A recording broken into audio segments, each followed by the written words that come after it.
Hello students, कैसे हो आप सब। उम्मीद कर रहा हूँ, हमेशा की तरह आपको उम्मीद कर रहा हूँ कि अच्छे ही होंगे, स्वस्थ होंगे। और स्वास्थ्य अच्छा होगा तो पढ़ाई को तो भगा रहे होंगे रफ्तार में। स्टूडेंट्स, आप लोग का एग्जाम है और उसी एग्जाम को और बेहतर करने के लिए, आपके एग्जाम में आपकी पोजीशन और मजबूत हो, इसके लिए मैंने शुरुआत किया है ऑब्जेक्टिव क्वेश्चन बनाने का 2009 से। और 2009 से ये आगे हम लोग 2014 में, एक्चुअली 2014 में नहीं, हम लोग 2014 के क्वेश्चन पेपर में आ पहुंचे हैं। तो दो लगातार सब बनाते 9, 10, 11, 12 इस तरह से। तो 2014 के बारे में आपको एक बात बता दूं, इंटरेस्टिंग बात बता दूं दोस्त। 2014 में ना ऑब्जेक्टिव क्वेश्चन के नाम पर कुछ नहीं पूछा गया था। ऑब्जेक्टिव क्वेश्चन के स्थान पर 1 मार्क्स के लिए इस तरह से क्वेश्चन दिए गए थे। आपका जवाब एक शब्द में, एक सेंटेंस में या आगे देना था। तो 10 क्वेश्चन दिए गए हैं।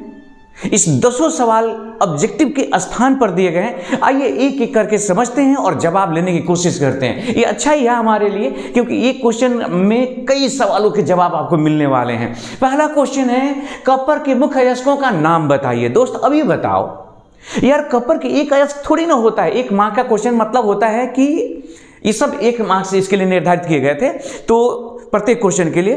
तो एक कपर का अयस्क का नाम लिख रहे हैं। क्यों भाई, हमने कपर पैराइट लिख दिया, किसी ने कपर ग्लास लिख दिया, गलत थोड़ी ना हुआ, एकदम नहीं हुआ। अगर किसी ने क्यूपराइट लिख दिया, एकदम सही है भाई। मैलेकाइट लिख दिया, एकदम सही है। तो इसके लिए आप जो भी कपर के अयस्क आपने पढ़े हैं, लिखे हैं, उसे लिख देंगे। कोई एगो लिख दीजिए तो हो जाएगा काम। चलिए मैं देखता हूं, यहां से यहां तक जितना अट जाता लिख देते हैं। तो मुख्य अयस्क का नाम है, देखिए यहां पर मैं आंसर इस तरह से करके लिख देता हूं। कपर पैराइट में लिख रहा हूं, कपर, कपर, गब्बर नहीं, कपर पैराइट। ये हो गया आपका सूत्र, हो गया CuFeS2। एक तो और लिखने का मन कर ही रहा है, कपर ग्लांस लिख देता हूं, कपर ग्लांस। सूत्र होता है Cu2S, कपर ग्लांस। ये देखिए, इस पहले 2014 को अब यहां से हटाते हैं। पहले 2014 के क्वेश्चन है, इसलिए मैंने लिख दिया था।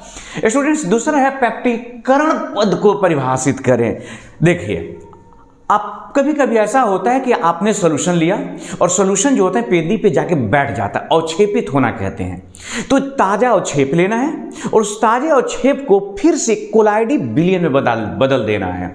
तो ताजे अवक्षेप को कोलाइडी विलयन में बदलने की प्रक्रिया को पैक्टीकरण कहा जाता है। दोस्त, पैक्टीकरण का मतलब क्या हुआ? ताजा अवक्षेप लेना है और उस ताजे अवक्षेप को थोड़ा बढ़िया से मथ देना है, हिला देना है, मिला देना है, बन गया उधर कोलाइडी विलयन, नाम हो गया पैक्टीकरण। एग्जाम्पल के तौर पे पहले तो मैं बताऊंगा ही, इसका दूसरा का आंसर लिखूंगा बजाते, लेकिन आप फिर से समझ जाइए। आपको किसी ने दही दिया, इस ठंडा में दही दिया, तो ये है दही।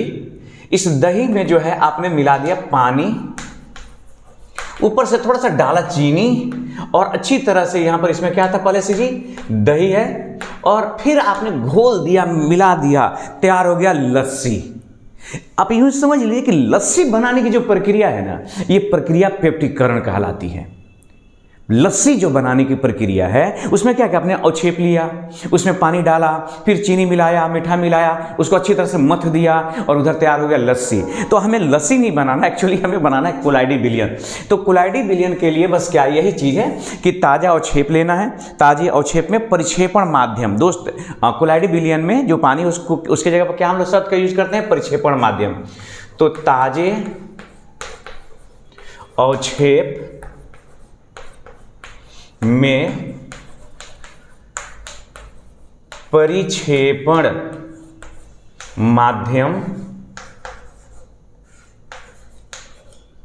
माध्यम एवं अल्प मात्रा में वैद्युत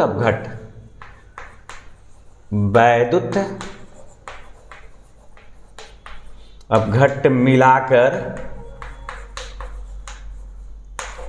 जब अच्छी तरह से हिलाते हैं, अच्छी तरह से हिलाया जाता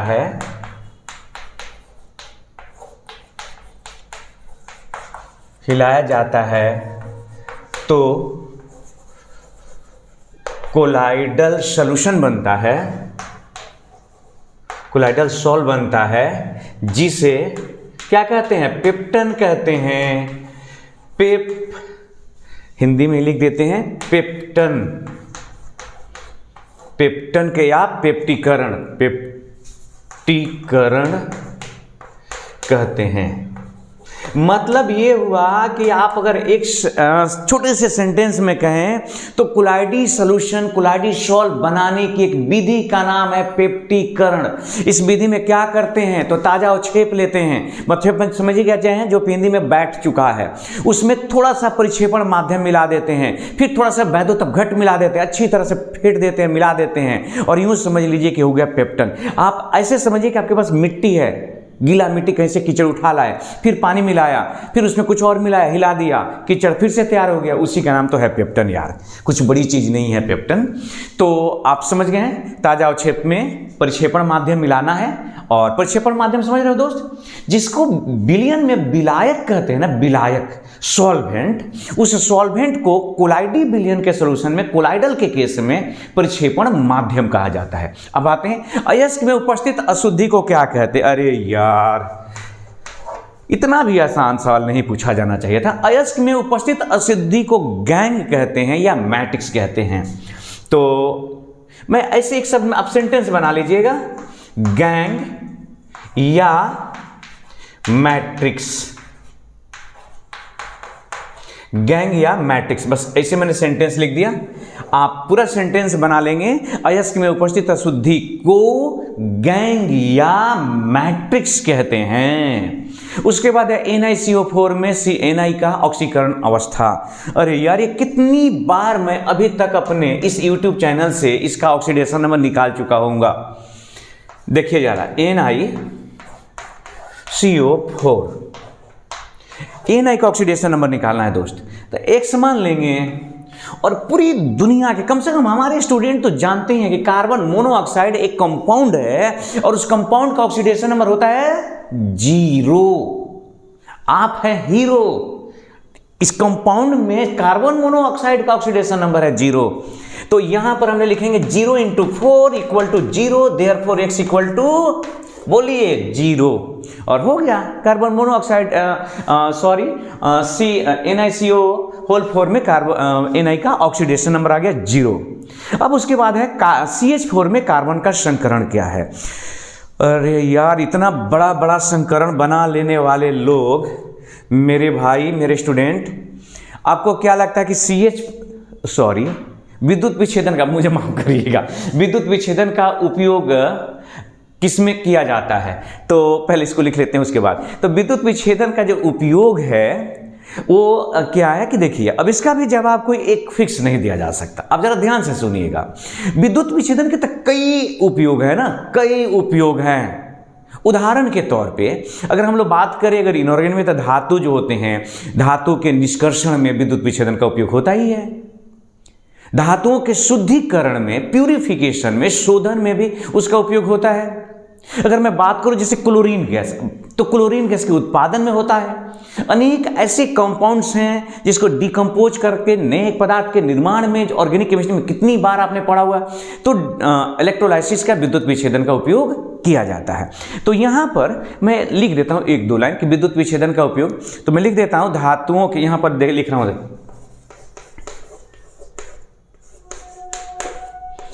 धातुओं के निष्कर्षण, शोधन माने शुद्धिकरण होता है दोस्त, शोधन एवं, रहने देते हैं, Cl2 गैस भी लिख दो क्या, एवं कोई भी है, आप ये को लिख दीजिएगा, Cl2 गैस के उत्पादन में विद्युत विच्छेदन का उपयोग होता है,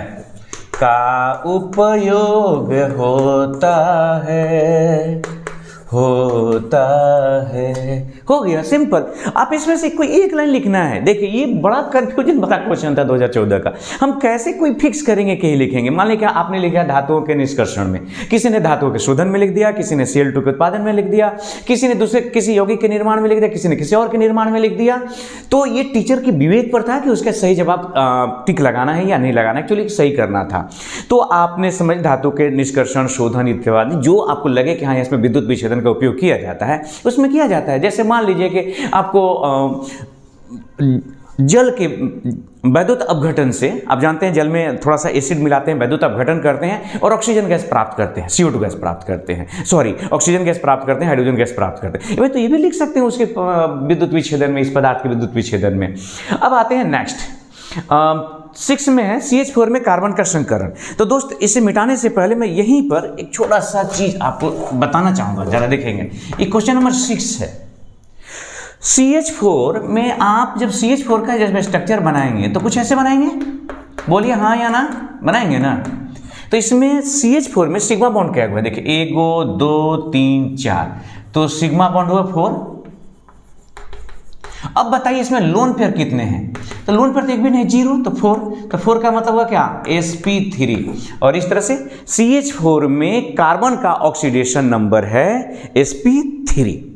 तो ये हो गया। अब आना है 7 से अभी आगे बढ़ना है, तो इसको जल्दी से आप स्क्रीनशॉट लीजिए, हम मिटाएंगे और फिर उसके बाद हम बताएंगे आगे के बारे में। तो मैं मिटाने जा रहा हूं स्टूडेंट्स।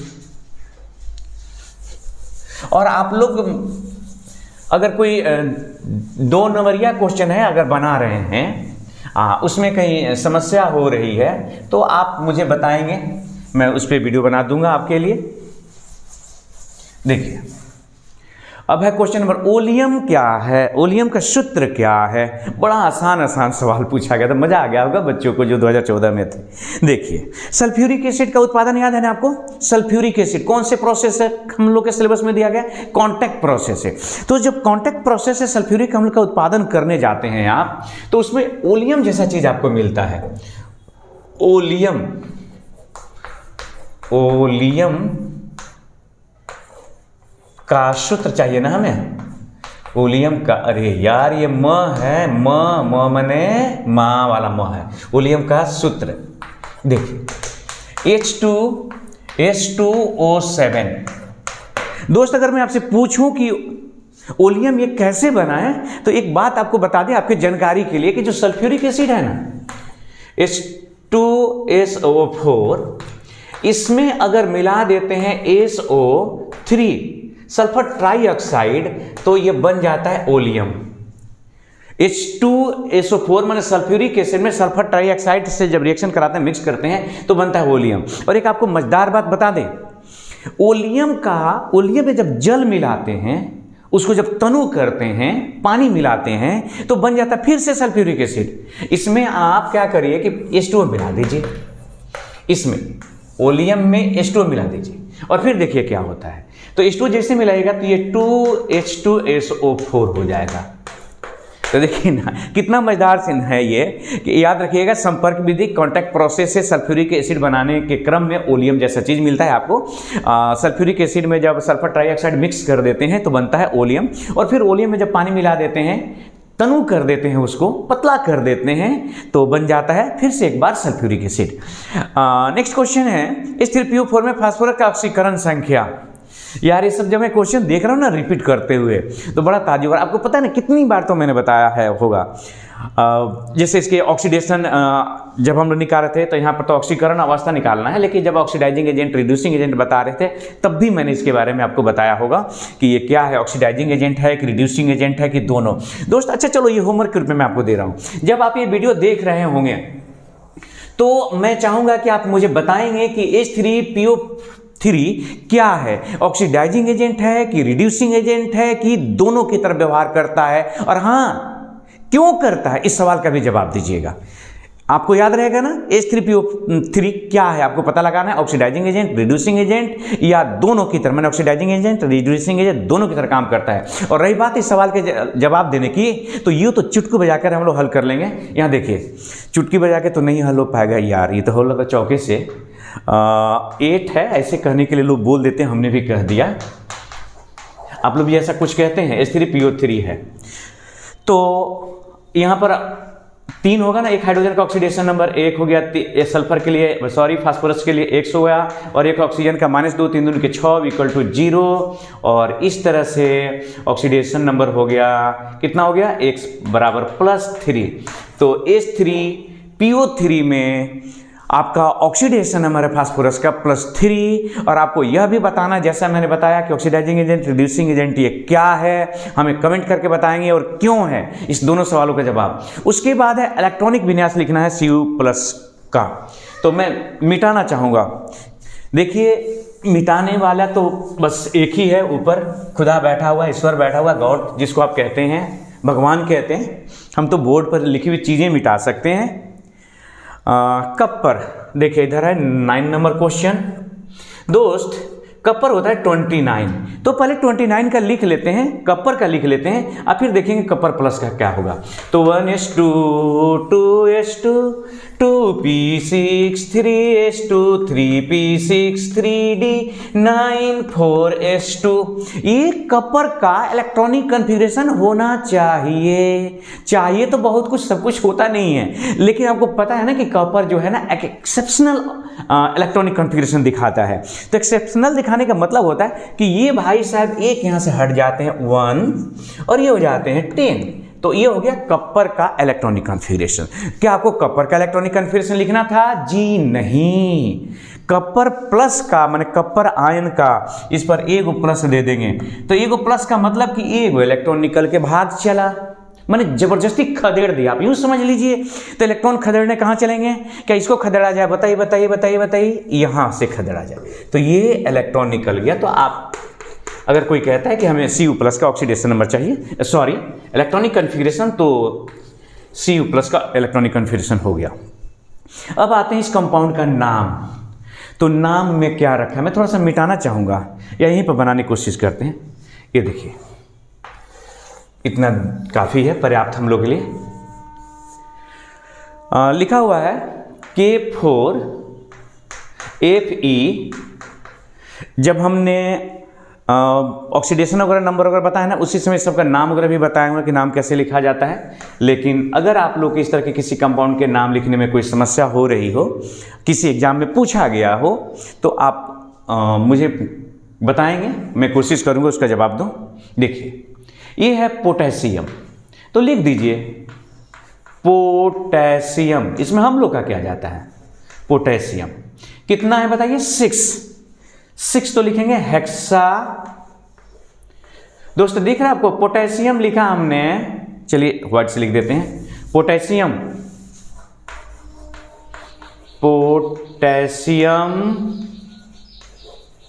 हेक्सा। उसके बाद साइनो या साइनिडो भी कहते हैं, साइनिडो भी कह सकते हैं, तो लिखेंगे साइनो।